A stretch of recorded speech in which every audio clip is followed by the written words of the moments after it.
¿Qué tal? Muy buenos días, muy buenas tardes a todos. Les damos la bienvenida a esta primera sesión de la Comunidad de Aprendizaje de Educación Ambiental para la Sustentabilidad, que es una propuesta que estamos iniciando para el Estado de Puebla. Entonces, vamos a iniciar con la agenda del programa, dando la presentación de esta propuesta, en qué consiste, para que todos ustedes puedan conocer un poco de qué se trata, qué es lo que estamos buscando, qué es lo que buscamos hacer. Y una vez terminado esto, vamos a dar pie a que cada una de las personas que están presentes puedan presentarse, puedan comentarnos de dónde vienen, para posteriormente dar pie a la presentación del doctor Antonio Fernández Crispin de la increíble historia de la educación ambiental. Entonces, bueno, vamos a iniciar con esta presentación.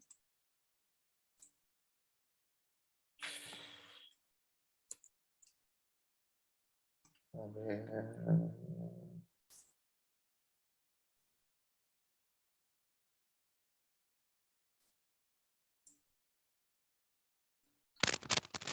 Compartir pantalla.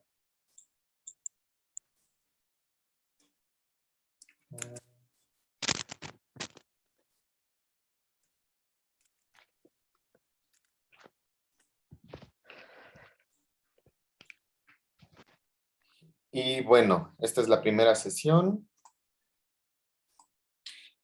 Y como hacen antecedentes, tenemos varios. Desde 2005 iniciamos con un evento organizado por GeoJuvenil Puebla, la Benemérita Universidad Autónoma de Puebla, la Universidad Iberoamericana, la UDLA, la UPAEP y Injaunquitonatiu AC, que organizan un primer foro juvenil buscando coordinar una red de jóvenes ambientalistas, buscando invitar a varios jóvenes a esta red. Posteriormente, tenemos los trabajos desarrollados por la Red de Educadores Ambientales, que en su 10º encuentro realizado en 2007, organizan un evento académico principalmente, en el cual también buscan revitalizar esta red que estaba funcionando desde 1998. Tenemos varios esfuerzos impulsados desde la Secretaría de Medio Ambiente y Desarrollo Sustentable. Tenemos varios eventos como el Movimiento Juvenil Ambiental, que es el MOJA, en el cual se realiza una primera reunión de formación de promotores el 2008. Tenemos posteriormente en 2009 el segundo foro del Movimiento Juvenil Ambiental. Tenemos en 2006, tenemos el tercer encuentro de educadores ambientales del Estado de Puebla, que es organizado por las dependencias. Aquí podemos ver que este evento no lleva una cronología junto con el 10º encuentro de educadores ambientales que organiza la red de educadores ambientales, porque se trata de dos eventos que surgen de instituciones distintas. Tenemos el primer foro juvenil ambiental nuevamente, eh, organizado por el Grupo Raíces, que es la red ambiental de jóvenes del Estado de Puebla, y tenemos la red de educadores ambientales del municipio de Puebla, que organiza una certificación en 2019, organiza un evento, un curso de capacitación y certificación de educadores ambientales en 2019, en el cual nuevamente se busca consolidar esta red de educadores ambientales. Y bueno, desde Ventana Ambiental de Desarrollo Sustentable hemos impulsado algunas iniciativas que buscan dar seguimiento a estos esfuerzos. En 2015 se genera la página en Facebook, en la fanpage de la Red de Educadores Ambientales para la Sustentabilidad. en 2019 se genera un simposio de educación y cultura ambiental en el estado de Puebla, hospedado por la Universidad Iberoamericana de Puebla. Y finalmente se ha estado trabajando durante el último año en la creación de una plataforma que permita facilitar el intercambio de experiencias, el intercambio de eventos y el intercambio sobre todo de información entre los educadores ambientales. Como parte de estas propuestas, pues se está buscando crear esta comunidad de aprendizaje de educación ambiental para la sustentabilidad, cuyo objetivo es crear un espacio de vinculación para las educadoras y educadores ambientales del estado de Puebla, en el cual se impulse la formación continua y el intercambio de experiencias, buscando sumar esfuerzos, ampliar perspectivas y aumentar el impacto de las acciones tanto individuales como colectivas que desarrollamos en educación ambiental.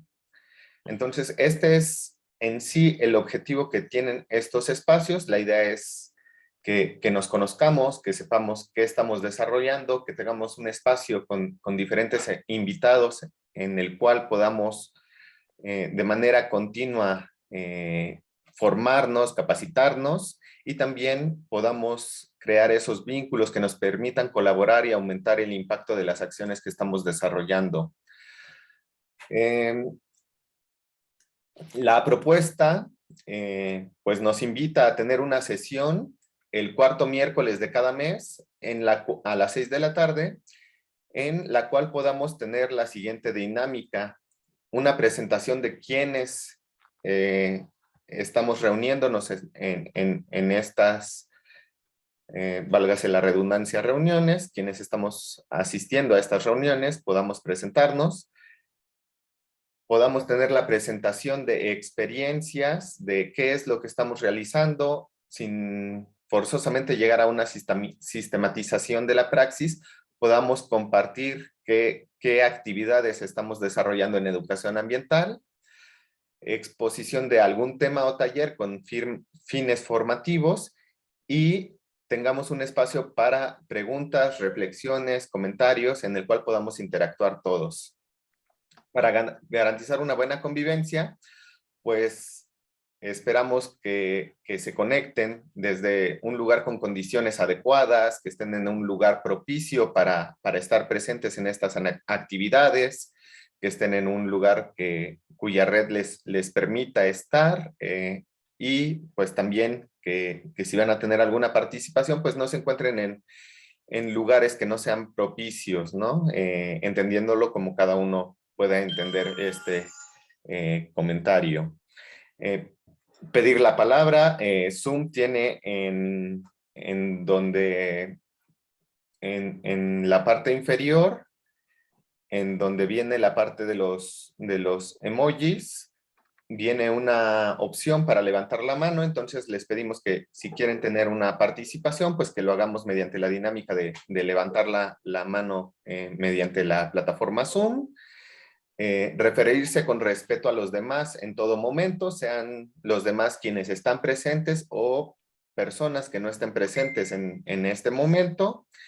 Y si se tiene una postura distinta a lo que alguien está expresando, pues con toda libertad poder expresarlo sin dejar de ser respetuosos de la persona que está exponiendo la postura diferente a la que nosotros tenemos, sin dejar de ser respetuosos en todo momento de cualquier persona que esté presente o no esté presente en estas sesiones.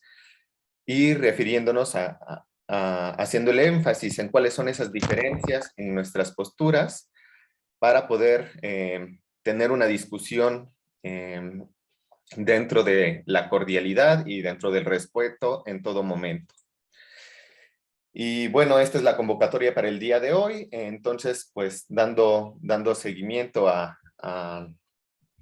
esta convocatoria, vamos a tener el día de hoy la presentación del doctor Antonio Fernández Crispín, que ya se encuentra por aquí. Le voy a ceder los controles de la plataforma. Doctor, ¿ya está por aquí? Sí. Aquí No sé está. si me escuchas, pero ahí no me veo, donde está mi espacio no veo que esté prendida la cámara. Sí, no se ve la imagen. No sé por qué sea. Aquí dice que aquí no me da, no me dice que no se esté viendo. Déjame.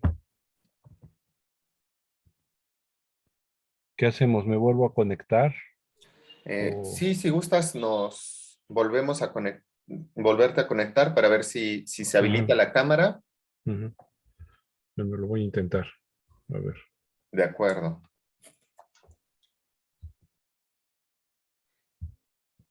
Y bueno, en un momento vamos a tener la presentación del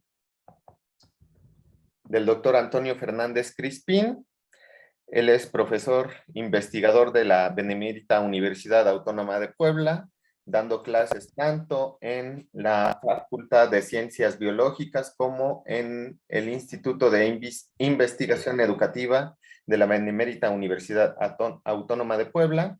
Es miembro del Sistema Nacional de Investigadores y desde sus inicios es miembro de la Academia Nacional de Educación Ambiental.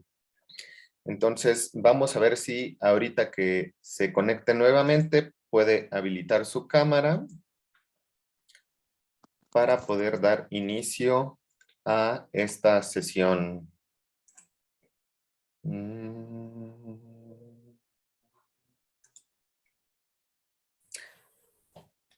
Excelente, ya se puede ver la imagen.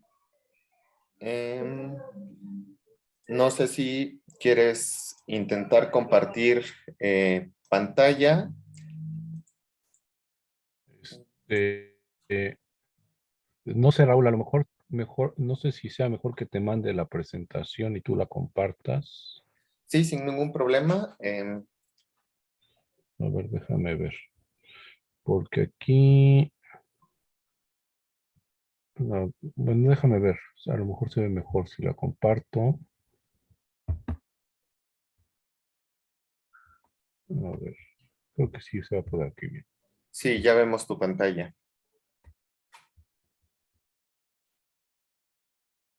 Ahí está, ¿verdad? Sí, es correcto. Eh, ok, no, pues déjame refamiliarizarme con el Zoom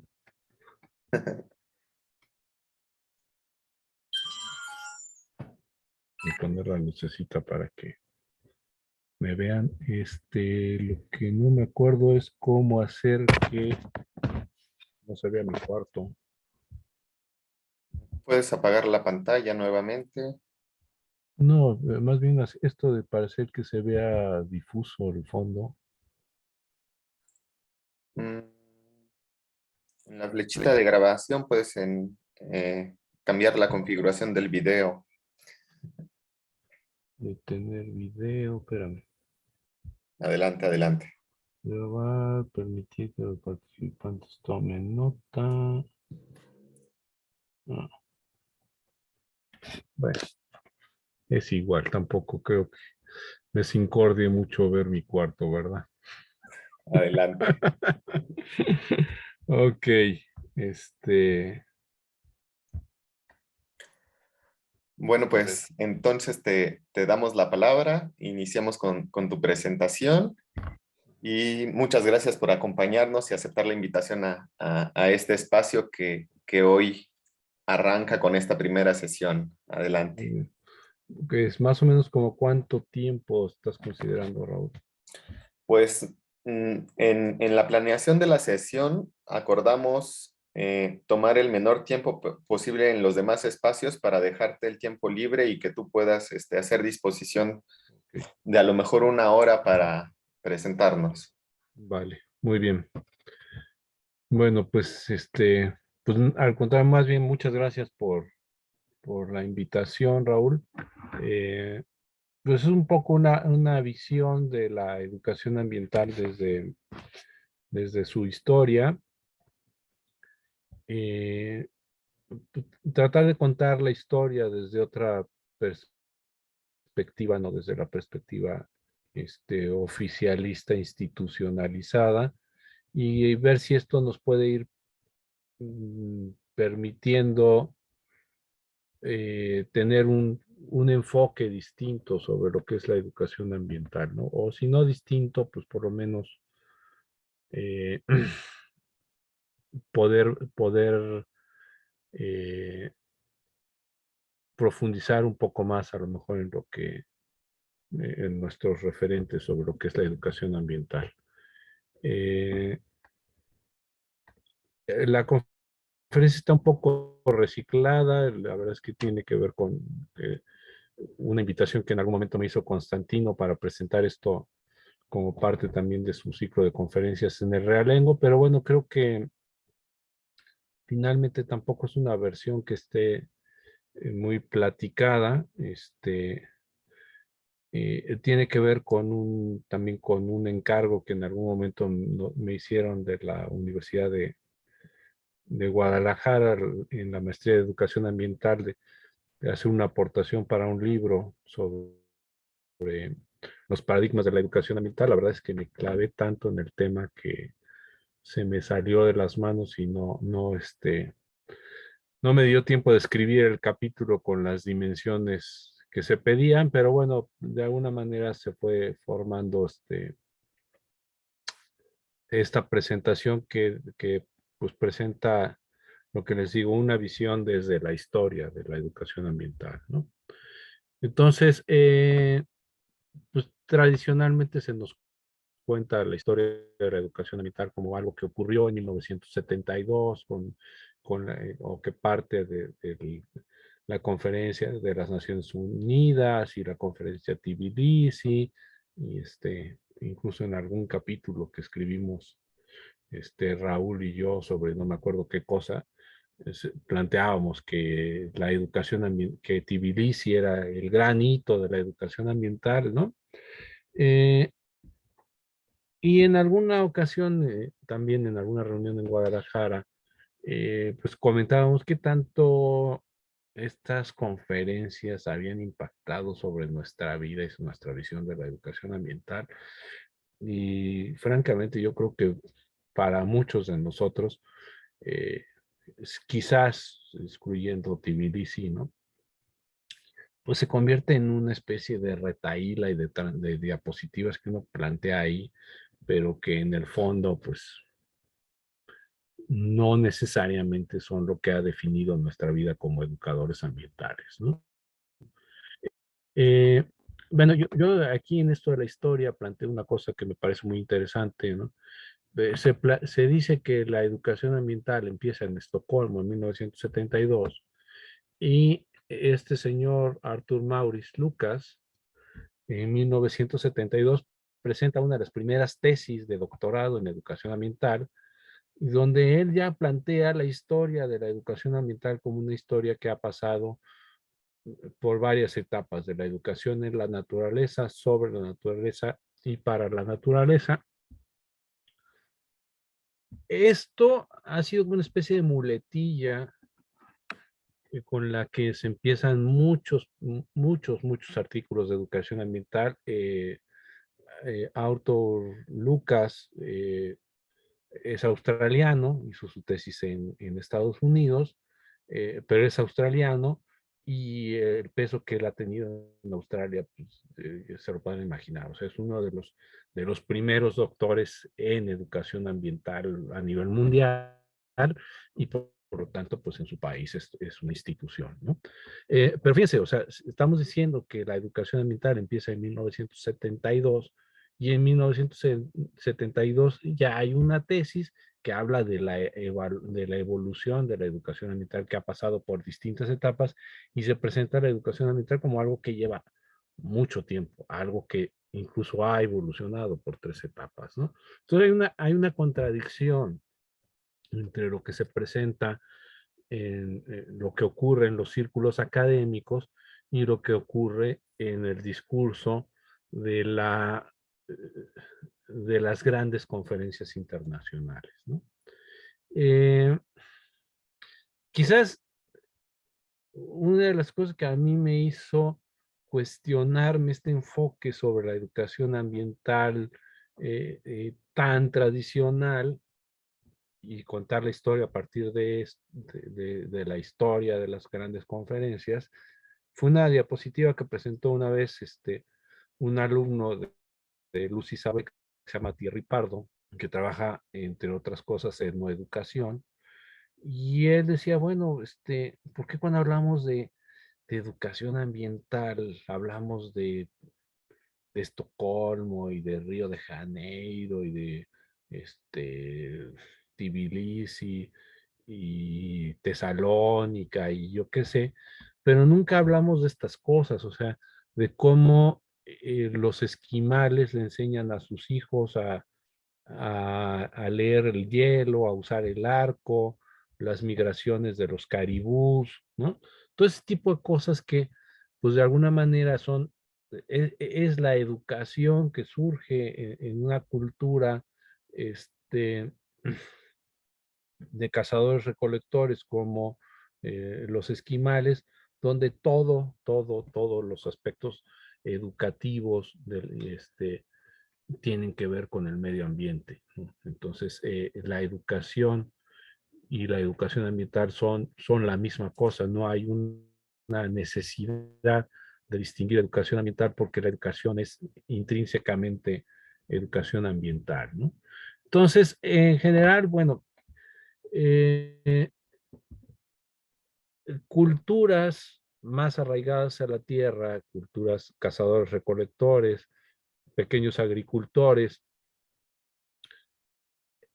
lo que ocurre en sus procesos educativos, entendidos como la manera en la que una cultura transfiere sus conocimientos a la siguiente generación, que eso es en sí la educación, no necesita ser educación ambiental, ¿sí? No hay una diferencia entre la educación y la educación ambiental, ¿sí?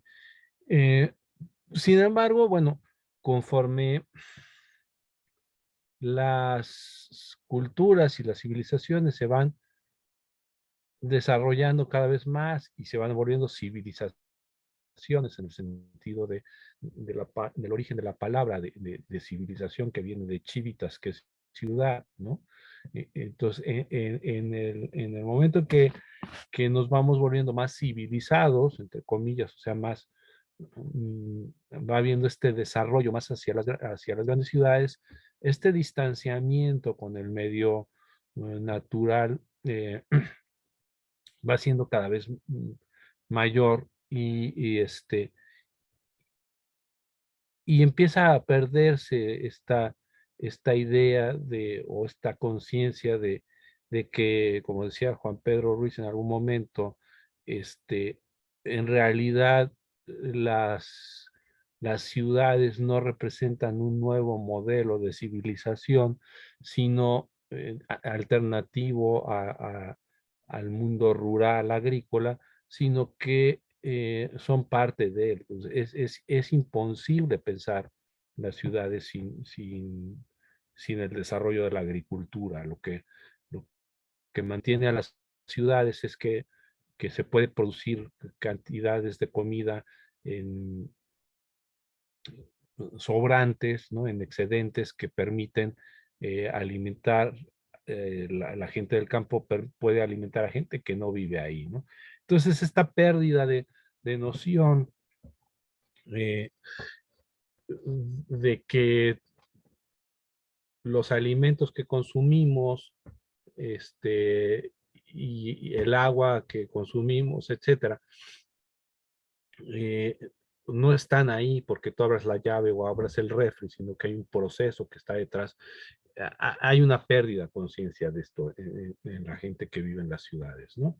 Este, y eso, pues, este alejamiento que es la modernidad, esta idea de concebir al ser humano alejado de la naturaleza o como un ente separado, este, ha generado la crisis ambiental que tiene como consecuencia la necesidad de un modelo educativo que nos permita eh, restituir esa conexión que hemos perdido o esa creencia de la conexión que hemos tenido, porque en realidad la conexión nunca se ha perdido, ¿no? Pero lo que se ha perdido es la conciencia de que somos, de que dependemos de, ¿no?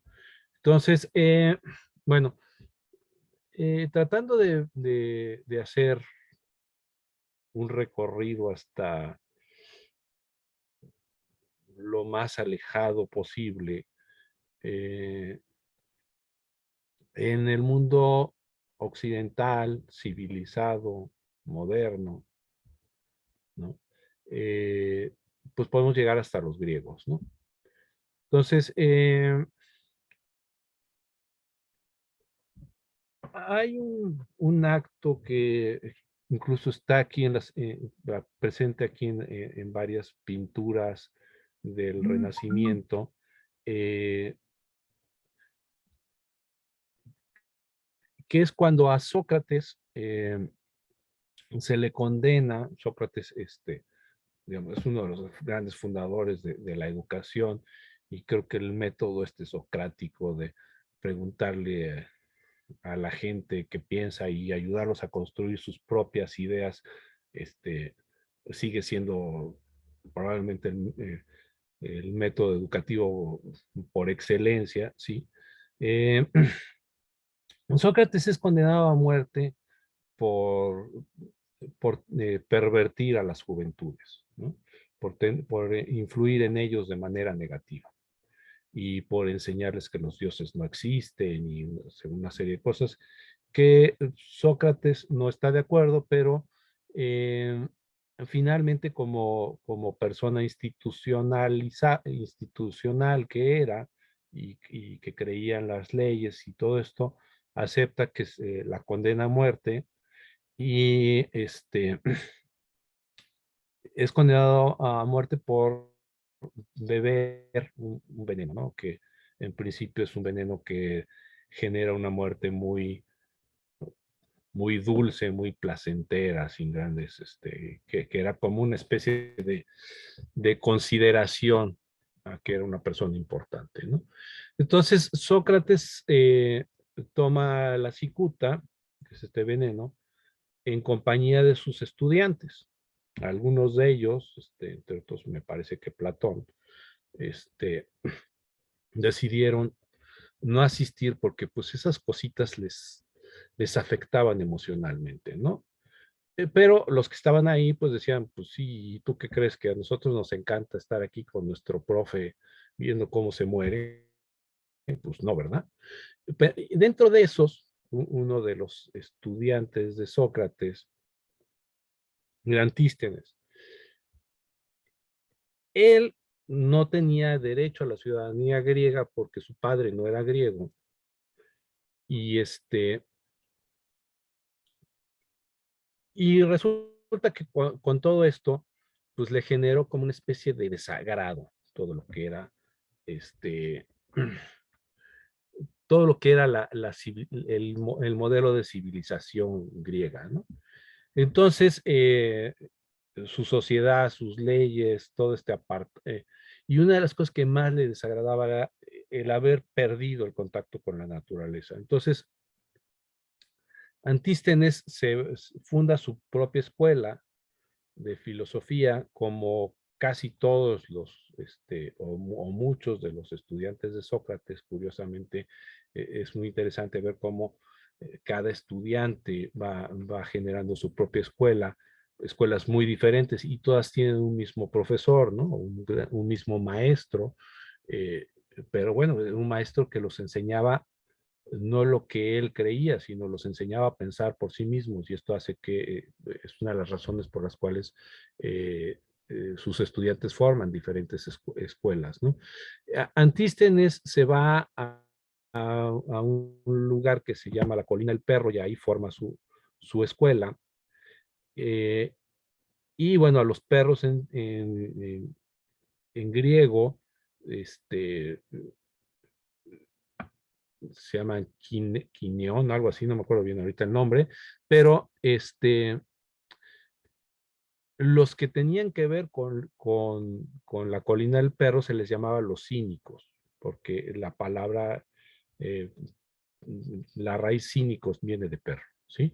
En griego. Entonces, y ya una vez que les empezaron a decir los cínicos, empezaron a tomar como patrones de comportamiento a los perros, ¿no? Entonces a Antístenes también decían que era como un perro porque sabía morder con palabras y no con los dientes, ¿no? Y él entonces lo que hace es generar un modelo en el que dice, bueno, la sociedad está podrida, ¿sí? Si queremos aprender a ser mejores personas, tenemos que restablecer el contacto con la naturaleza, aprender de la naturaleza, aprender de los perros, de los ratones, de los diferentes seres vivos que están ahí, ¿no? Este, probablemente el personaje más importante de la escuela de los cínicos, directamente al alumno de Antístenes, perdón, era Diógenes, ¿no? Que vivía en un barril. Probablemente de ahí se sacaron la idea del Chavo del Ocho que vive en un barril, y es un icono, bueno, andaba siempre con su lamparita, con sus perros, ¿no? Y tenía este modelo de seguir a los perros como gran ejemplo, ¿no?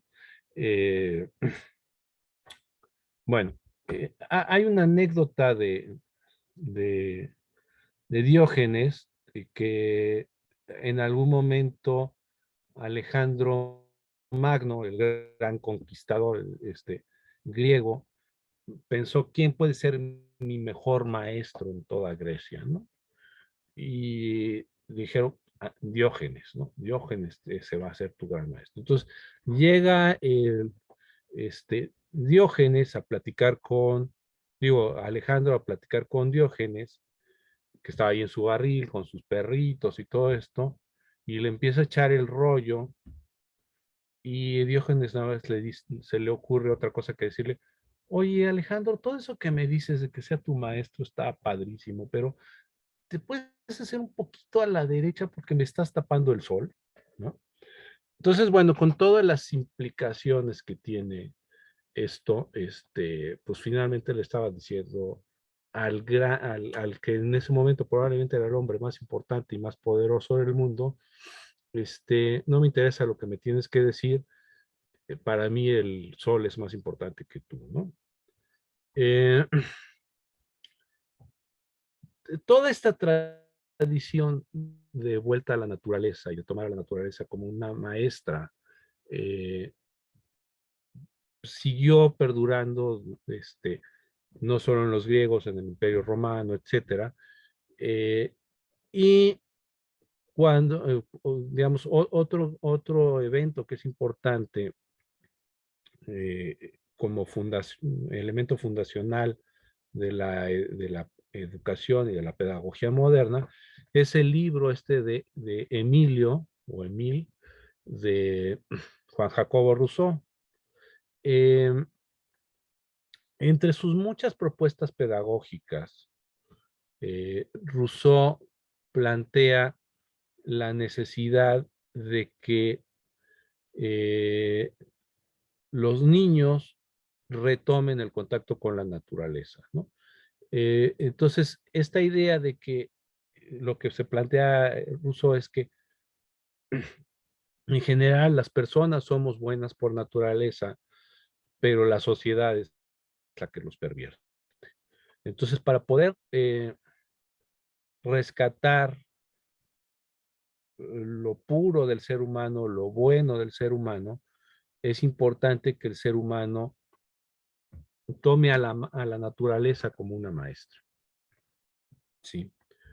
Eh, a partir de esta idea, ha habido también otros grandes pensadores que han tomado a la educación ambiental a la naturaleza como la gran maestra para ser mejores personas, para tener una vida más plena, ¿no?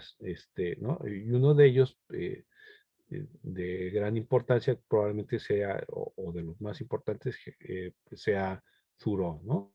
Entonces, él tiene frases como esta, ¿no? Fui a los bosques porque quería vivir deliberadamente, enfrentar solo los hechos de la vida y así podía aprender que ella tenía, lo que ella tenía que enseñarme, ¿no? Entonces, básicamente se va a los bosques precisamente a aprender de la naturaleza, ¿no? Eh, Otros pensadores importantes en la pedagogía, Olive de Crowley,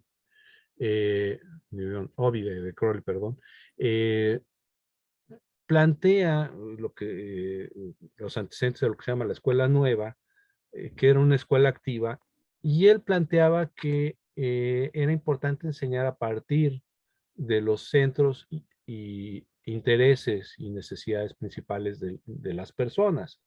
Entonces, este aprendizaje era, por ejemplo, alimentarse, luchar contra la intemperie, actuar y trabajar, ¿no? Entonces, el currículum y los planes, los programas que se enseñaban en la escuela, que plantea de Crowley, no tienen nada que ver con los programas que enseñamos hoy en día de ciencias naturales, ciencias sociales, química, física, biología, matemáticas, español, sino más bien era como se parece más a lo que es el sistema modular, donde a partir de esas cosas que son importantes para el ser humano, que tienen que ver con la sobrevivencia, ¿no? Son los centros de aprendizaje. O sea, en realidad, si nos ponemos a ver, aunque lo que plantea de Crowley no sea educación ambiental en sentido estricto, pues podría ser perfectamente un programa de educación ambiental. ¿Cómo me alimento? ¿No? ¿Cómo consigo? ¿Cómo es que esto que estoy desayunando, comiendo, llegó a mi casa? ¿Cuáles son los procesos de producción, de las relaciones sociales, etcétera, que hacen que yo pueda estar comiendo lo que estoy comiendo? ¿Y cuál es el impacto que tiene esto que yo estoy comiendo sobre el entorno? ¿Cuánta demanda de agua? ¿Cuánto contaminación puedo generar? ¿Cuánto tarda en transportarse la comida? ¿Y cuál es la huella de carbono de todo esto? O sea, perfectamente podría yo generar un modelo de educación ambiental a partir de los conceptos de Crowley. Lo que bueno, todo esto eh, nos lleva a un modelo de educación que les llamaron la educación al aire libre, o en inglés outdoor education. Yo creo que la mejor traducción al español, porque realmente los outdoor es un concepto muy complicado de traducir al español, pero podríamos llamarle la educación al aire libre. Este, Surge precisamente con esta idea de que los niños estén en contacto con la naturaleza. Empieza a tener un peso importante en los campamentos de verano que se organizaban en Estados Unidos. O sea, los niños urbanos iban a los bosques a pasar el verano, y ahí se realizaban una serie de actividades que tenían, pues, en esencia, el fin de que los niños estuvieran en contacto con la naturaleza y aprender de la naturaleza, una experiencia similar a la de Thoreau, ¿no? Eh, eh, bueno, para muchas personas en Estados Unidos, el gran padre de la educación ambiental es Lloyd Burgess, eh, eh, que escribió este libro, ¿no? Para muchos este libro que está aquí, puesto de Collective Works of, eh, es como el gran modelo de el inicio de la educación al aire libre. Eh, Burgess era profesor de educación física, entonces es interesante cómo la educación ambiental surge en el ámbito de la educación física, ¿sí? Y los pioneros en educación de este estilo eran profesores de educación física. Eh, Muy relacionado con la educación al aire libre, hay otro modelo otro movimiento que es el de la interpretación ambiental. Aquí ya eh, no es solo estar en el contacto con la naturaleza, sino generar actividades, eh, preguntas, etcétera, mucho más intencionadas para que las personas aprendan de alguna manera a leer o a interpretar su entorno, ¿sí?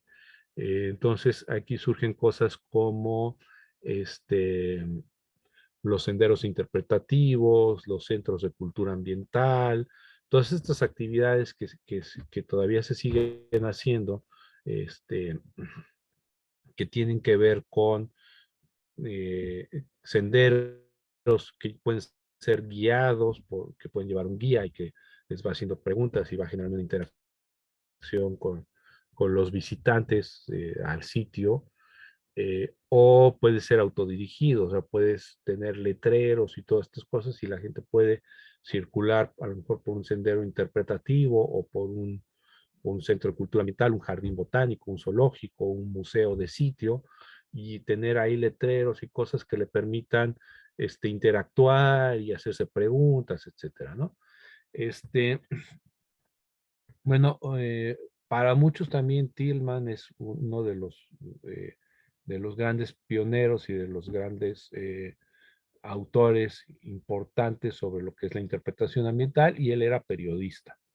¿Sí? Entonces, digamos, un segundo eh, momento importante es cuando los comunicólogos se incorporan a la educación ambiental y le empiezan a dar este sentido un poco más, más estructurado, ¿no? Eh, bueno,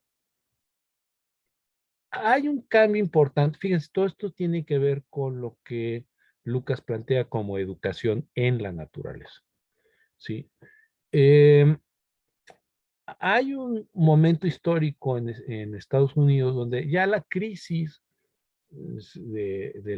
que provoca la modernidad sobre el medio ambiente empieza a ser evidente. Entonces, me parece que es alrededor de los años 30, el gran desarrollo tecnológico en el campo provoca, hace que se abran grandes zonas de cultivo, una gran transformación de las praderas norteamericanas en zonas de cultivo, y eso tiene un impacto sobre la erosión del suelo brutal, ¿no? Por aquí hay unas fotos, ¿no? Ven a los niños estos con gogles y esto, no se están protegiendo ni de la fiebre, de la gripe española, ni del COVID. Todo este equipamiento que tienen aquí es para protegerse del polvo, ¿sí? Y ahí se ven escenas donde se ven como de repente había tormentas de polvo, de tierra que podían tapar pueblos enteros, ¿no? A ese fenómeno se le llamó el Dust Bowl y generaron la conciencia de que los seres humanos estamos destruyendo el planeta, ¿no? Entonces, la idea de llevar a los niños a la naturaleza para aprender de la naturaleza cambia de rumbo, y entonces la conservación de la naturaleza se empieza a poner en el centro de estos programas educativos. Y entonces aparece lo que es la educación para la conservación. Eh, no, no, no solo en Estados Unidos, en México hay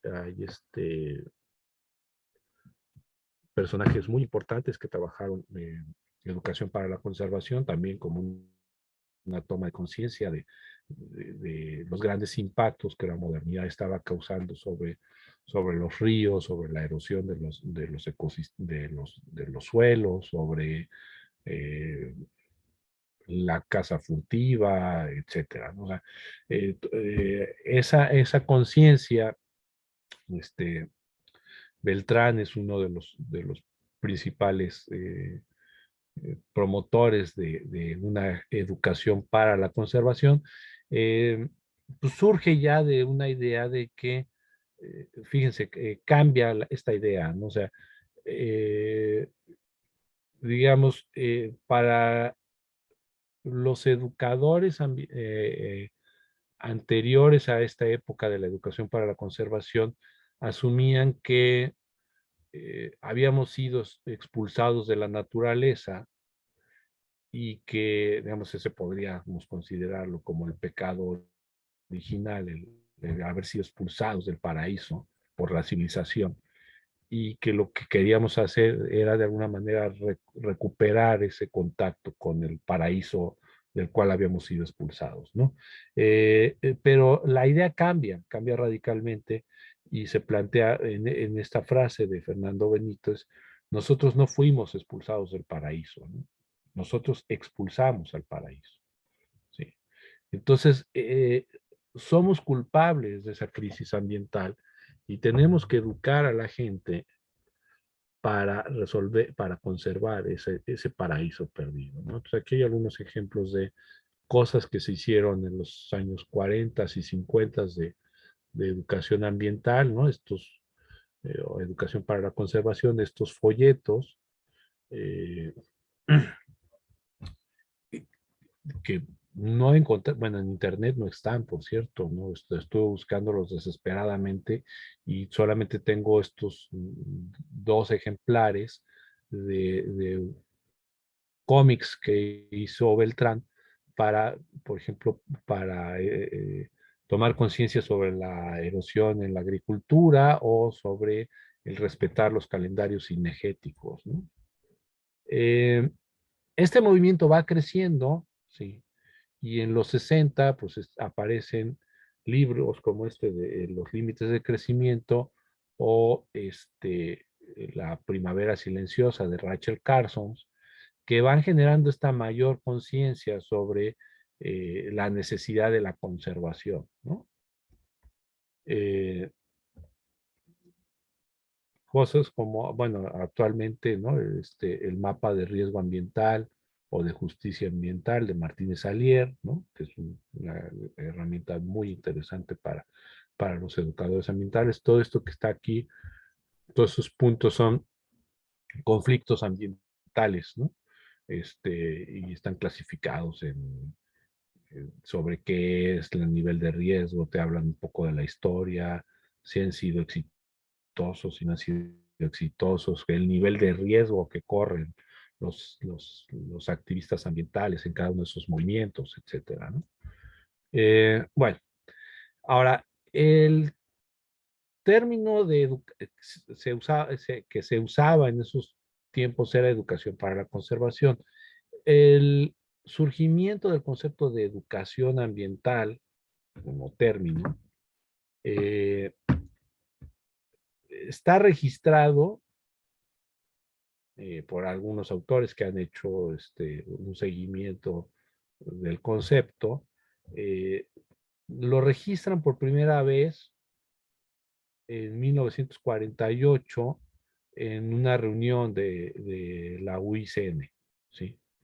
Se hablaba de educación ambiental, pero pues no era un movimiento, simplemente aparece el término. Me parece por ahí que también eh, hay el término educación ambiental, aparece en algunos documentos de finales del siglo XIX, jardines botánicos, algo así. O sea, en realidad, si uno se pone a rascar cuando se usó el término educación y tal, pues este registro de 1948 es un registro ahí bastante serio, pero probablemente el concepto se haya usado antes también, ¿no?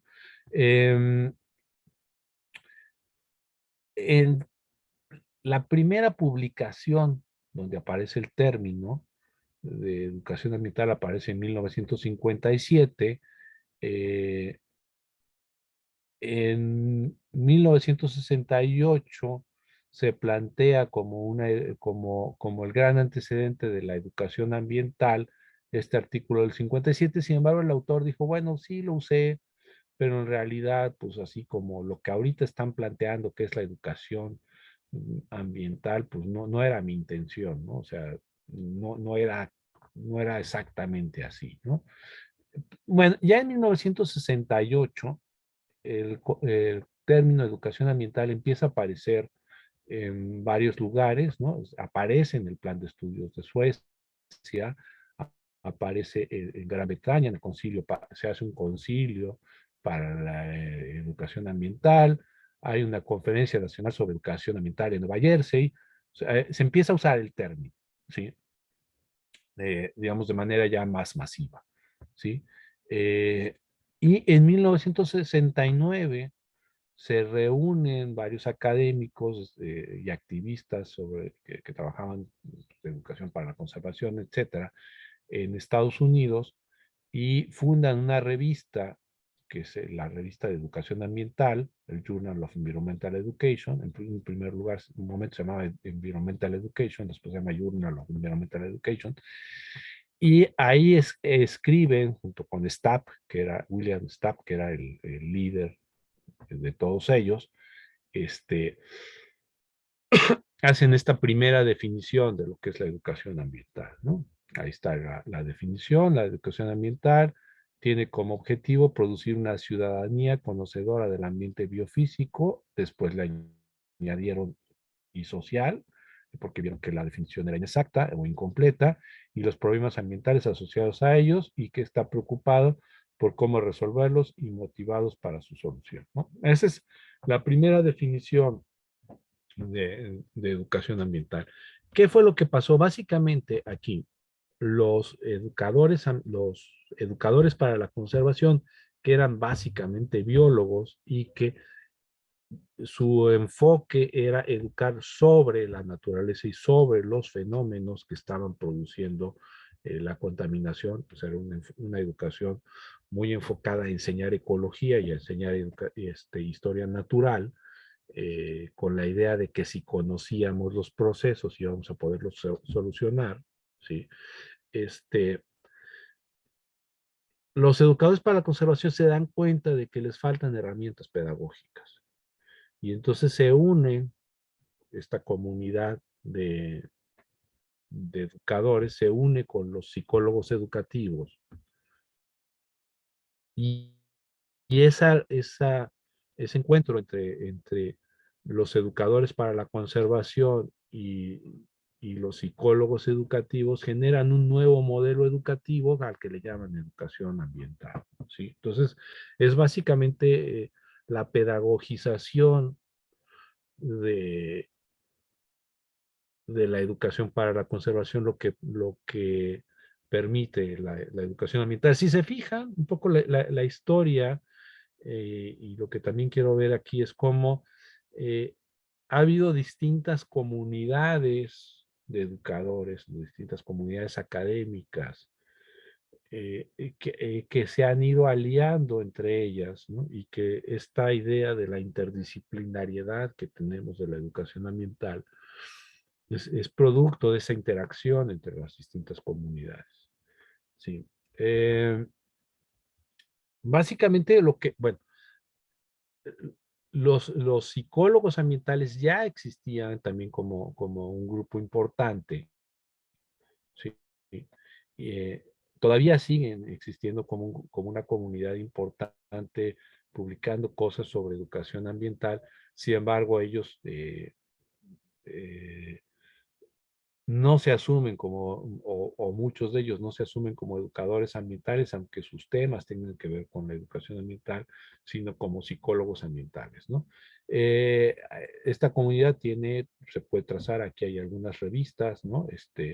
Eh, Environmental Behavior, Medio Ambiente y Comportamiento Humano, Environmental Psychology, ¿no? Eh, que pueden ser más o menos antiguas y que representan una comunidad científica, ¿no? Eh, los que básicamente se involucran más con la educación ambiental eh, forman un movimiento que se llama la educación para el comportamiento ambientalmente responsable, que está inspirada en la teoría de la acción razonada que proponen Fishbein y Asken, ¿no? Ellos, Fishbein y Asken, no son educadores ambientales, trabajan otro tipo de cosas, pero le dan un sustento teórico a la educación para el comportamiento ambientalmente responsable, donde hay muchísimos autores en Estados Unidos. eh, Son modelos que tienen un fundamento conductista, ¿ah? Y eso de alguna manera es lo que ha generado cierto rechazo en gran parte de la comunidad de educadores ambientales, pero realmente lo que han hecho ellos es eh, un modelo teórico bastante sólido, ¿no? Hoy en día, pues, digamos, está modelo de Kolomos y Eichmann de, de lo que sería el modelo del comportamiento ambiental responsable con, pues, una serie de factores que psicológicos, básicamente, que conducen, ¿no?, a un ambiente, a un comportamiento más o menos responsable, ¿no? Eh, en realidad, si nos ponemos a ver el impacto que han tenido los educadores para el comportamiento ambiental responsable, va mucho más allá de solamente los libros y las publicaciones que hacen. Cuando nosotros hablamos de grandes o pequeñas grandes acciones que pueden cambiar el mundo, ¿sí? Estamos hablando de de pequeños comportamientos. Y si nosotros vemos la imagen que se traduce en esto, pues vemos cosas muy claras como basura cero, como eh, ahorrar agua, ahorrar energía eléctrica, que son pequeñas conductas, pequeños comportamientos que asumimos que son ambientalmente responsables, ¿no? Eh, este proceso eh, se, que surge como un movimiento académico, eh, se empieza a convertir también en un movimiento político, ¿sí? En la medida en la que se empieza a convertir en un movimiento político, STAP empieza a tener participación a nivel internacional, o sea, pasar de ser un académico que describió la educación ambiental a ocupar puestos a nivel internacional para encargarse de la educación ambiental. Entonces, llega a las grandes cumbres, ¿sí? Eh, yo pongo aquí la cumbre de Río de Janeiro porque me parece que es un momento bastante interesante. Bueno, para la educación ambiental en Latinoamérica es fundamental porque los brasileños se prepararon muchísimo para la cumbre y tuvieron muchas consultas a nivel, nivel local, y eso de alguna manera ha hecho que eh, Brasil sea la potencia en educación ambiental que es en Iberoamérica, ¿no? Es el país que más publica, que tiene los académicos más sólidos, etcétera, ¿no? Pero, digamos, en la cumbre, en 1992, en Río de Janeiro, hay dos momentos en los que digamos, dos grandes eventos, ¿no? Por un lado, se reúnen los ciudadanos, los activistas, ¿no? Que sería esta imagen aquí del Cristo de Corcovado con los de Greenpeace escalándolo y poniendo ahí letreros sobre medio ambiente, cosa que pasó, por cierto, o sea, esa caricatura es una caricatura de un hecho histórico. Y por otro lado, los grandes políticos, ¿no? Entonces, ¿qué ocurre? Bueno, eh, que lo que hasta antes del 72 y del 92 había sido una utopía, un movimiento ciudadano con una visión idealista de un futuro, se institucionaliza, ¿sí? Eh, eh, Y entonces el concepto, digamos, cuando el concepto del medio ambiente, la crisis ambiental se vuelve tan evidente que los políticos no pueden evitar enfrentarlo, pero pues cuando los políticos se unen y se unen varios países, ¿no? Eh, obviamente van a enfrentar la crisis no como una crisis de civilización, sino como una crisis o una crisis de civilización que necesita tomar medidas de fondo, sino como una crisis que requiere tomar medidas desde el propio modelo de desarrollo que tenemos y hacer ajustes, ¿no? Hacer leyes que regulen la cantidad de contaminantes, etcétera, el protocolo de Kioto como uno, o sea, meter los asuntos de regular el cambio climático a partir de los elementos del mercado, que es lo que pretende el cambio climático en gran medida, este, pues es una forma, digamos, poco comprometida, ¿sí? Una forma en la que se negocian los intereses del medio ambiente con los grandes intereses de las transnacionales y de los indicadores de desarrollo que tienen que cumplir los países, etcétera, y hacen lo que es el concepto de desarrollo sustentable, que es un concepto de desarrollo sustentable que para algunos autores, basados en las filosofías de la ecología profunda, le llaman el enfoque superficial, ¿sí? O el enfoque débil del desarrollo sustentable, que se contrapone a un concepto de desarrollo sustentable mucho más radical, que plantea cambios radicales en el modelo de civilización, en el mercado, en las tecnologías, en las políticas, o sea, cambios profundos en nuestra concepción de la naturaleza también, ¿sí?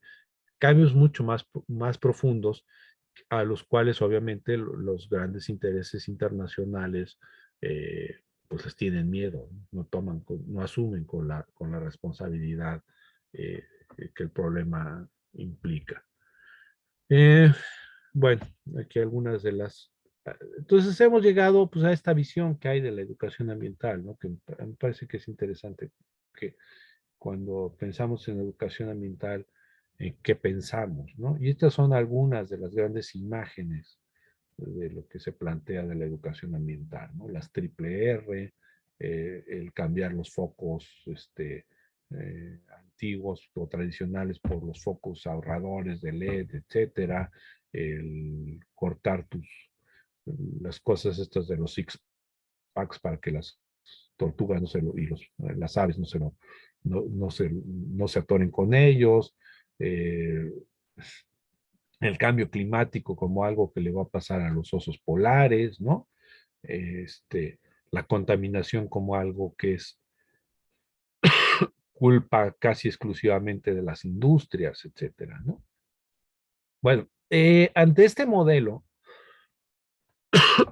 surge una visión más pedagógica, ya no de la psicología, ya no de la pedagogía a través de la psicología conductista, sino de modelos más de conceptos de educación eh, que van más allá de los meros aspectos psicológicos y que incluyen también aspectos culturales, etcétera, ¿no? Entonces aquí algunos educadores que me parece que son importantes, Paulo Freire, por ejemplo,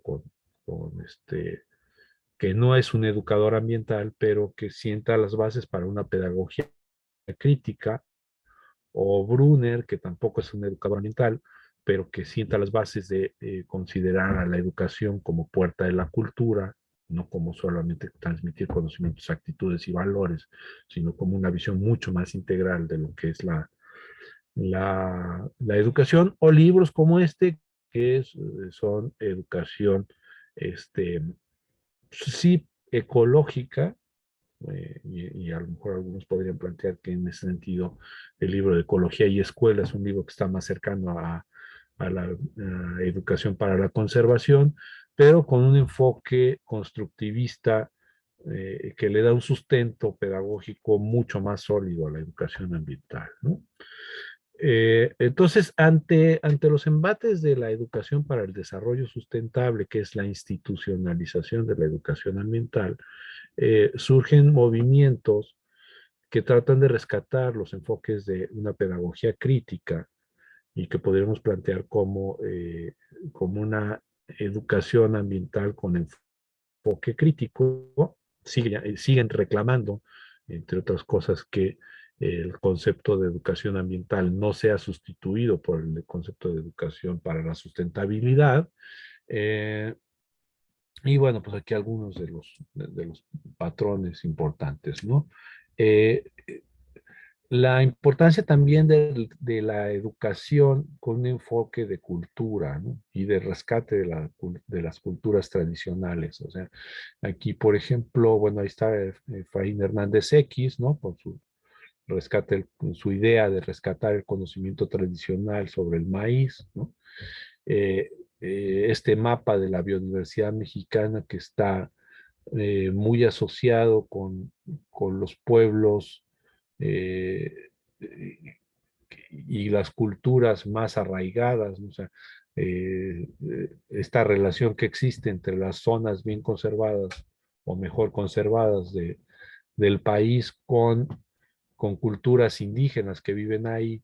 Y entonces, bueno, esto nos plantea cosas distintas, ¿no? O sea, cuando estamos trabajando en estas comunidades, eh, la idea de transmitir conocimientos y concientizar a la gente para que se comporte de manera ambientalmente responsable y sean ciudadanos responsables, comprometidos, etcétera, no tiene mucho sentido cuando yo estoy hablando de educación ambiental, por ejemplo, para enfrentar los grandes problemas de los megaproyectos en la Sierra Norte, ¿no? O sea, eh, a ver, aquí está una tesis que hizo Citlal en la Sierra Norte, eh, cuando la gente de Huehuetla le pide apoyo para enfrentar los megaproyectos. Bueno, nuestro modelo de educación ambiental no puede ser concientizar a una persona, a una población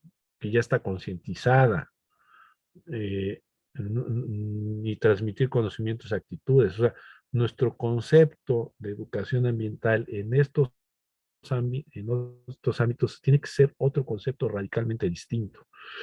Entonces ahí hablábamos, por ejemplo, del empoderamiento de la gente, o sea, de que la gente no sé, o sea, lo que tiene que saber es cómo enfrentar las herramientas legales, las herramientas técnicas que le permitan hacer un planteamiento tradicional que, que,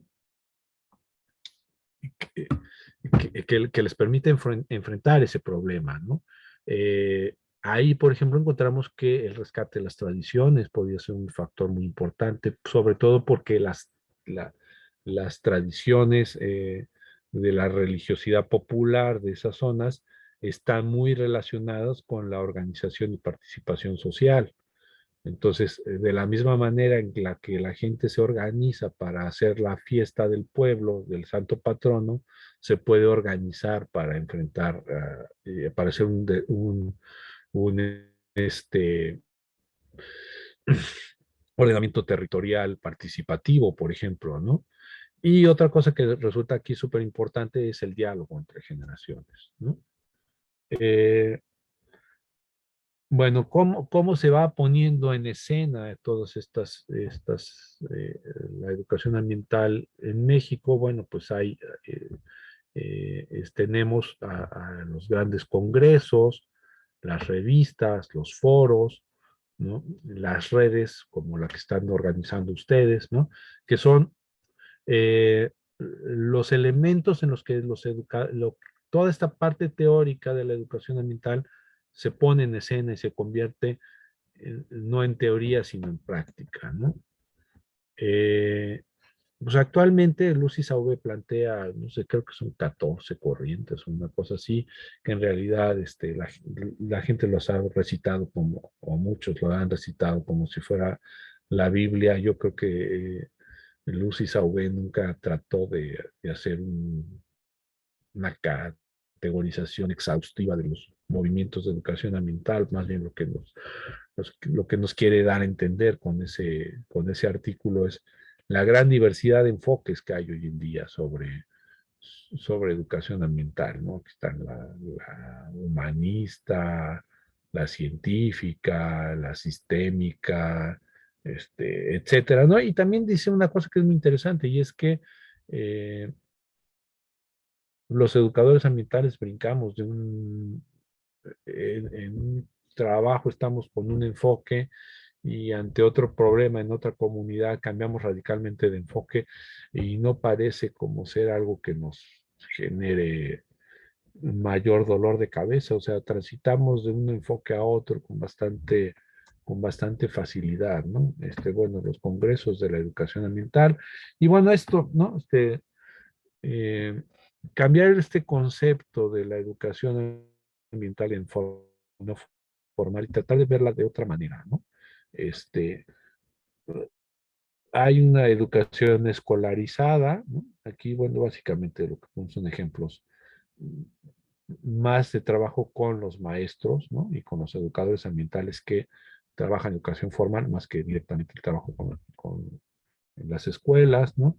La educación ambiental al aire libre que sigue existiendo, ¿no? En lugar de llamarle educación ambiental no formal, pues llamarle por lo que es, ¿no?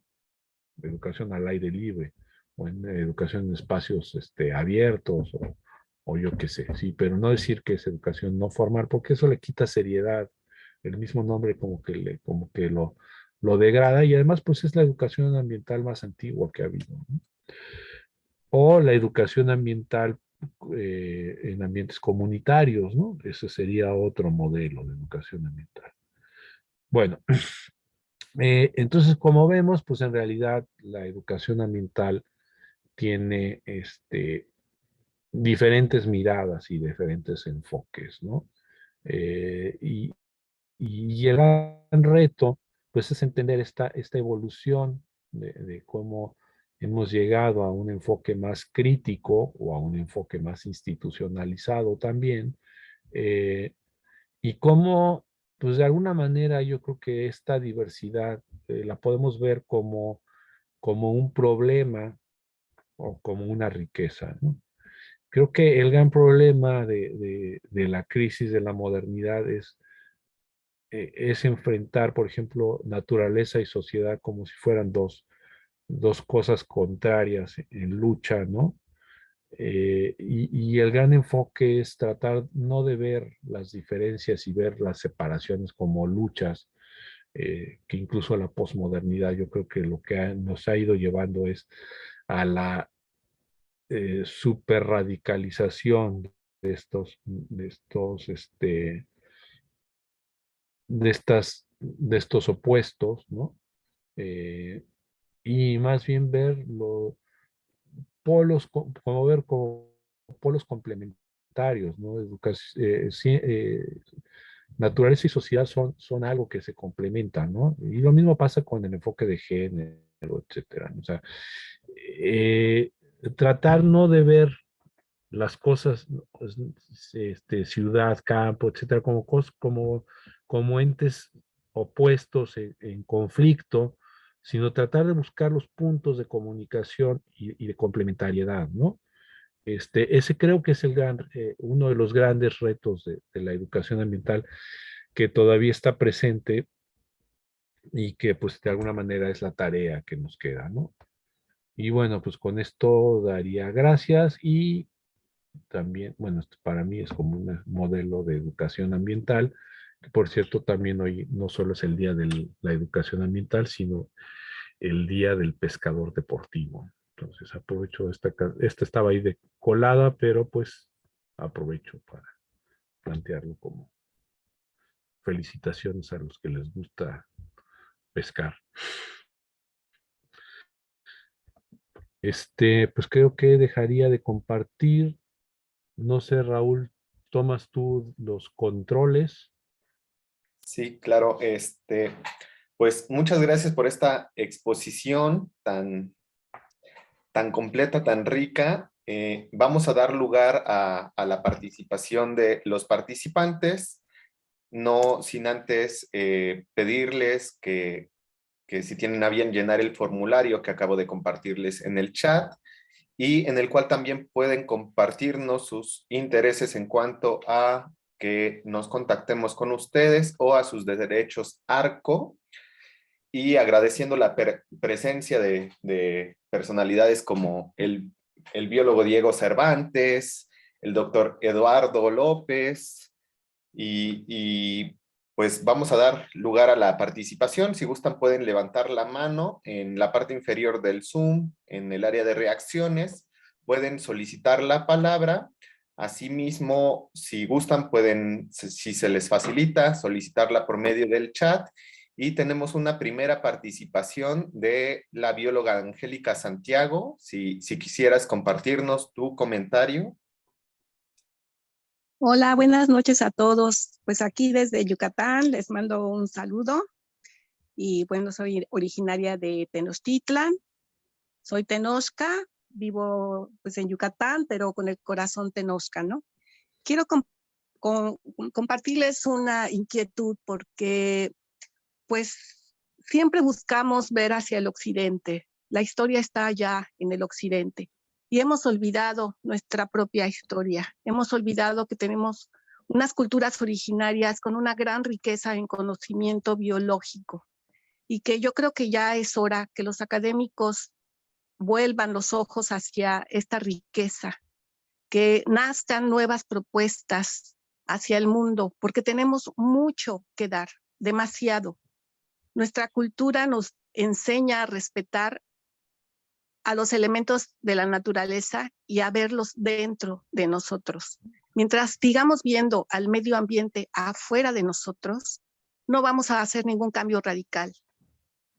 Desde el momento en que entendemos que cada uno de nosotros somos los elementos de la naturaleza, que somos agua, aire, fuego, viento, tierra, pues todo esto, en ese momento nosotros podemos transformarnos porque no queremos contaminarnos, no queremos destruirnos.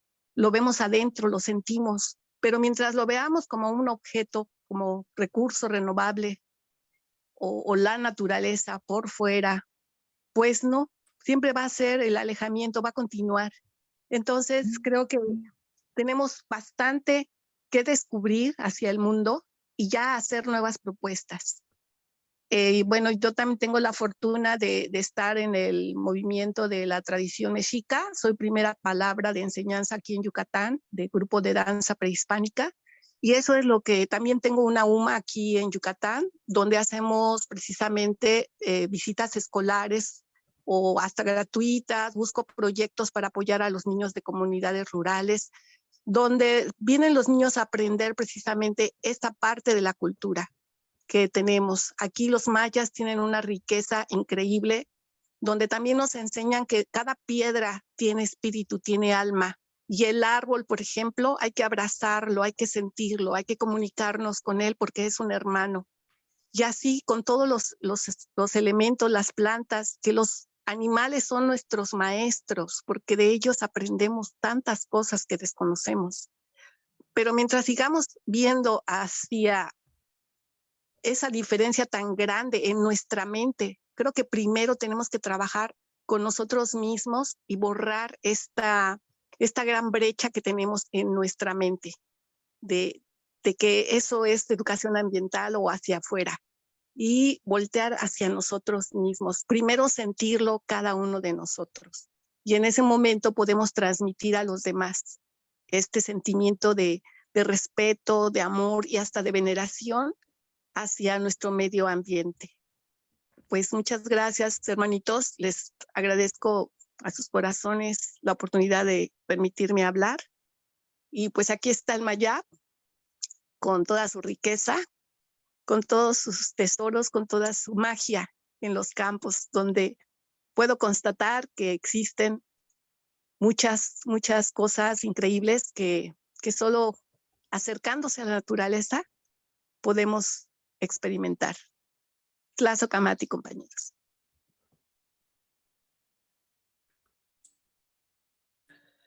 No sé si quieras comentar algo, doctor Antonio, y pues también los demás que gusten solicitar la palabra, pues estamos Ujú. a la expectativa de conocer sus comentarios.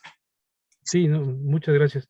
Sí, precisamente yo lo que planteaba al principio, pues que es que la educación ambiental tiene sentido como parte de una crisis de civilización occidental. Bueno, no occidental, porque de entrada, pues ese ya es un concepto equivocado, ¿no? La civilización europea, pues, en América no está el occidente, está el oriente, ¿no? Y para nosotros el occidente es China.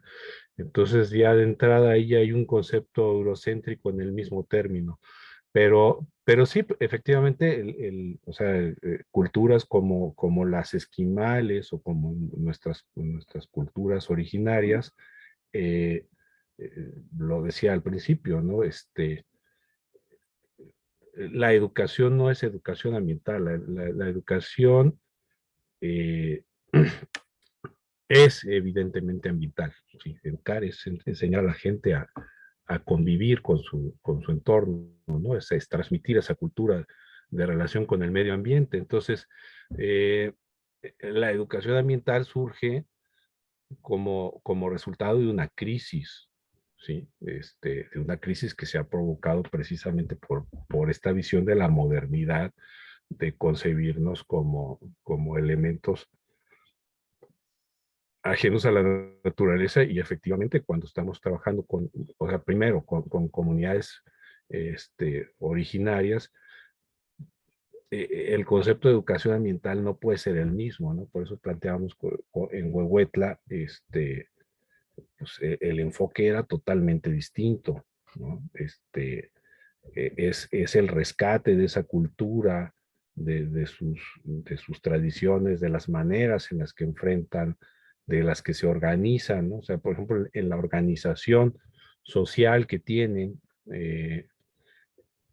se encontró, por ejemplo, una fortaleza que ellos mismos descubrieron, ¿no? Esa fortaleza para organizarse, para hacer su ordenamiento territorial participativo, que fue la que les permitió enfrentar a los megaproyectos y plantear un proyecto alternativo desde sus patrones culturales, ¿no? Entonces, bueno, y obviamente, pues esta idea de los griegos, de Antígenes, de, de Rousseau, pues tiene que ver con el acercamiento a esas formas culturales, ¿no?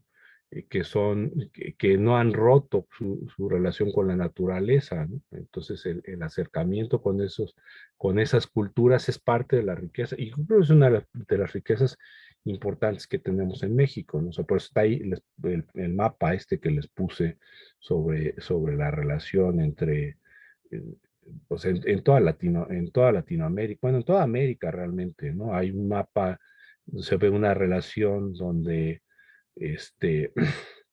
los pueblos originarios en Canadá, en Estados Unidos, en México, en Brasil, en Venezuela, en los lugares donde quedan, ¿verdad? Porque en algunos países hubo etnocidios muy fuertes, pero se ve una relación muy clara entre la conservación de la naturaleza, donde hay la presencia de culturas, porque no nada más es una cultura, y hay una gran diversidad de culturas, ¿no?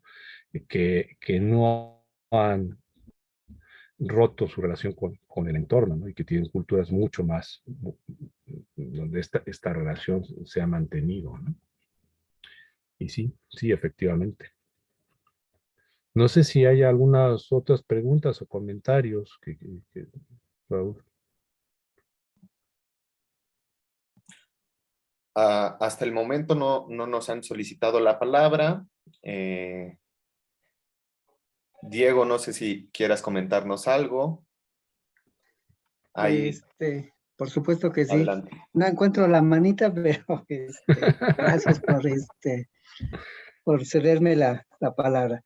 Pues antes que nada, felicitarlos por este esfuerzo de que esta fecha no quedara en blanco, ¿no?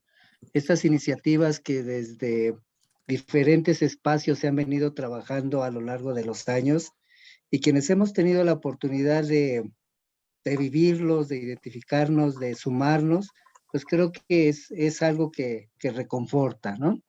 Este ejercicio de síntesis del doctor Antonio Fernández Crispín, pues nos da sustento, soporte para entender y comprender cuántas modalidades de cómo abordar el tema de educación ambiental y cómo ha tenido su caracterización a lo largo del tiempo y estas ideas desde los grandes pensadores del principio de la historia hasta los más recientes, ¿no? Entonces, esto bueno, en lo personal me reconforta y pues me siento identificado con esta propuesta.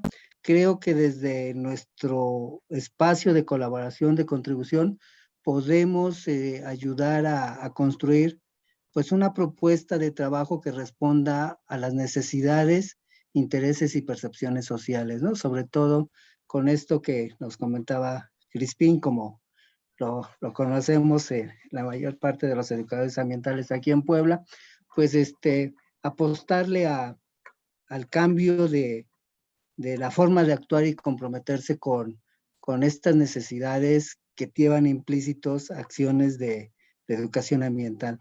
Pues en lo personal, pues sí estoy interesado en colaborar y sumarme a esta propuesta que desde la iniciativa de esta red creo que ayudará a tener resultados muy concretos y de mucho provecho para la sociedad y en este caso para los educadores ambientales. Gracias a todos. Muchas gracias. Adelante, doctor. No, gracias, Diego. Y gracias a todos los cuates que están ahí detrás. Marcela nos pedía la palabra. Adelante, por favor.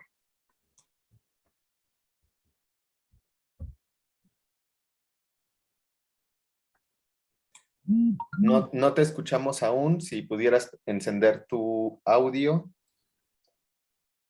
en la parte inferior izquierda. Sí, ya, perdón, Adelante. es que, sí, buenas tardes. Lo que pasa es que, bueno, sí coincido con lo que acaba de comentar el compañero anteriormente. A mí me motivó estar presente en esta convocatoria, porque, bueno, pues tengo inquietudes y también problemas o retos muy concretos en los que siento que necesito cierta orientación, ¿no? Sobre todo porque generalmente la educación ambiental, ya sea para la sustentabilidad o estas diferentes miradas que tienen que ver con la adaptarse, ¿no? Yo siempre he pensado que la educación ambiental es como si fuera un traje a la medida, ¿no? Que dependiendo del contexto, dependiendo de la situación de cada comunidad o en cada espacio, pues se requieren hacer adecuaciones, se requieren hacer reconfiguraciones y para dar respuesta muchas veces a las necesidades, ¿no? Yo trabajo en también comunidades rurales, pero más bien pesqueras, ¿sí? Entonces, pues obviamente, pues con la necesidad de cuestiones más en términos de la pesca sustentable, ¿no? De la conservación de manglares y esto. Entonces, pues sí me gustaría, pues conocer experiencias, ¿no? De los demás compañeros y sumarme en este asunto que tiene que ver con un poco lo que también comentaba la compañera, ¿no? Con esta Angélica, con la penetración cultural tan fuerte, es este reconocimiento o revaloración del patrimonio natural y del patrimonio cultural, ¿no? Que me parece muy importante porque desde mi experiencia, pues hay situaciones muy complicadas, ¿no? Y siento que la educación ambiental es una educación, o sea, esta idea de la no división me parece fundamental, que es integradora, que tiene que ver incluso con ser una educación que tiene que ver para incluso fomentar valores como el trabajo en equipo, como la empatía, como para ciertos niños con ciertas condiciones también específicas, ¿no? Entonces, creo que hay muchísimas virtudes y muchísimas cuestiones que la educación ambiental desafortunadamente no se le ha dado la importancia y no se le ha dado ni en el ámbito académico ni en el ámbito gubernamental, y que creo que pues nosotros podríamos impulsar la necesidad de estos cambios en esta mirada, ¿no? En estas diferentes miradas de la educación ambiental. Entonces, pues yo vengo con muchas expectativas de conocer experiencias y pues y conocer el trabajo de otros y otras compañeras, ¿no? Muchas gracias. Muchas gracias. Sí, en esta sesión no tendremos tanta oportunidad de interactuar entre los participantes, de conocernos un poquito más. Sin embargo, la idea es que en la sesión que tendremos el cuarto miércoles del mes que viene, tengamos un espacio amplio en el cual podamos compartir desde dónde estamos abordando la educación ambiental o adquiriendo estos intereses, si no necesariamente es para quienes están desarrollando educación ambiental, y poder conocernos un poco más, poder compartir experiencias, poder compartir, y vamos a tener una sesión formativa y una sesión de compartir cada mes.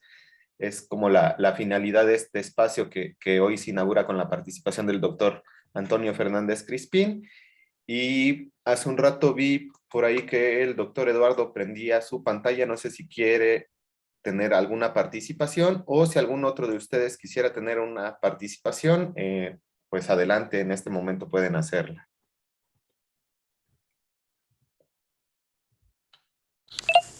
Sí me escuchan, ¿verdad? Sí, muy bien. Bueno, pues yo nada más quiero saludarlos y felicitar a la iniciativa que tienen ahí en Puebla. Y bueno, referirme a esta cuestión que habló Antonio sobre la institucionalización, ¿no? Y de hecho, bueno, nosotros, muchos de los que hemos estado en este movimiento, tenemos una experiencia de más de 30 años en diferentes cuestiones. Yo en lo particular trabajo en las comunidades rurales con modelos educativos de participación, de investigación participativa y de conservación del patrimonio biocultural y de aspectos socioecológicos. Pero, o sea, lo que me llama la atención de que después de 30 años de desarrollo, y bueno, toda esta historia que cuenta Antonio, pues tengamos este bache, ¿no? Bache de desconocimiento de todo el avance que se ha tenido en la educación ambiental. Y precisamente porque pues hay una necesidad de un recambio generacional.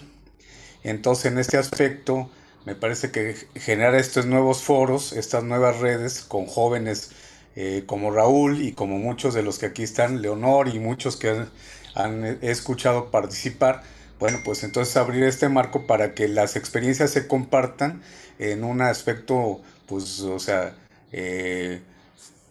pues no solo en la experiencia académica, sino también en la experiencia de la participación cuando se tiene interacción con comunidades, con familias de pueblos originarios. En este caso, por ejemplo, en Tabasco trabajamos con los chontales, que son olmeca mayas, y que también, bueno, pues ellos nos han enseñado muchas cuestiones para revalorizar cuál es el papel de los pueblos y cuál es el papel de las familias.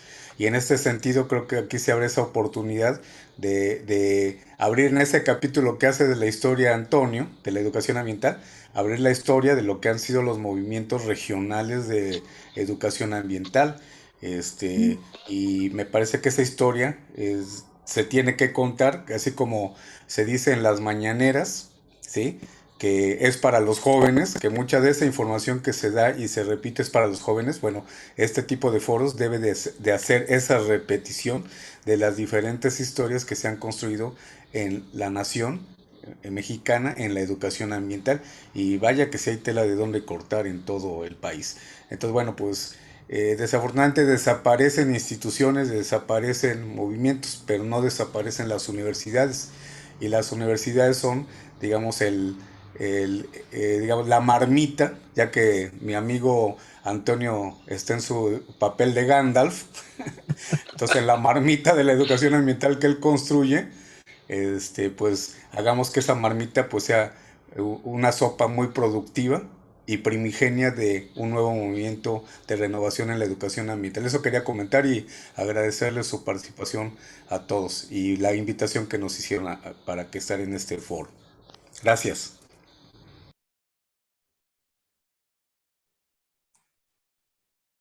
Muchas gracias, doctor. ¿Algún comentario al respecto? Sí, es que por ahí me contaron que en Howard hay una plaza vacante, entonces estamos ahí aplicando.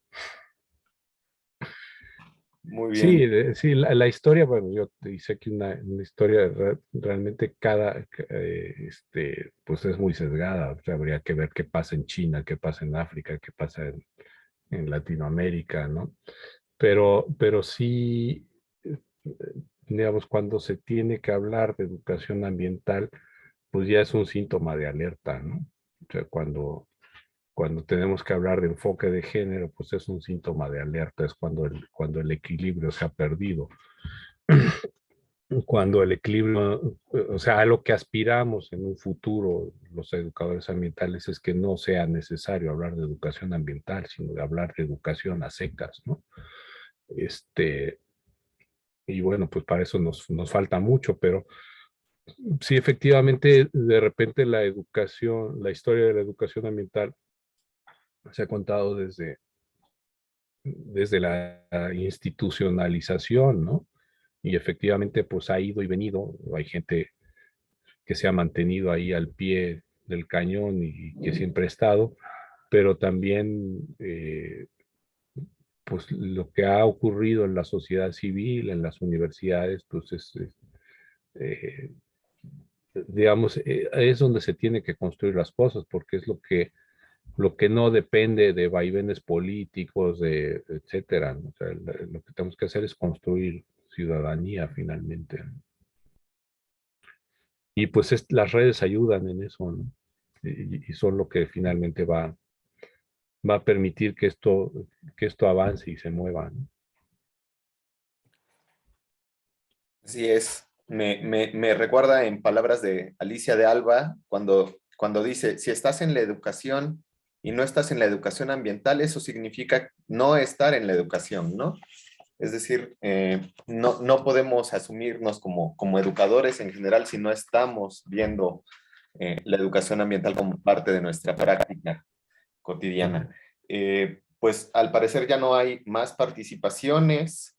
Muchas gracias a todas, a todos los que nos acompañaron el día de hoy y próximamente en el grupo de Facebook de la red y en algunos otros espacios estaremos abriendo la convocatoria para la segunda sesión de este espacio de colaboración, de este espacio de intercambio de experiencias, de conocimientos, para poder pues ir entrelazándonos como educadores ambientales, ir fortaleciéndonos, ir conociéndonos, porque justamente la falta de continuidad en muchos de estos espacios no nos ha permitido dar seguimiento de todas esas participaciones, de todos aquellos que poco a poco se van sumando a este campo y con los cuales pues no hemos podido colaborar porque no nos conocemos, ¿no? No hemos encontrado sinergias, no hemos encontrado muchos aspectos que sin duda hacen falta.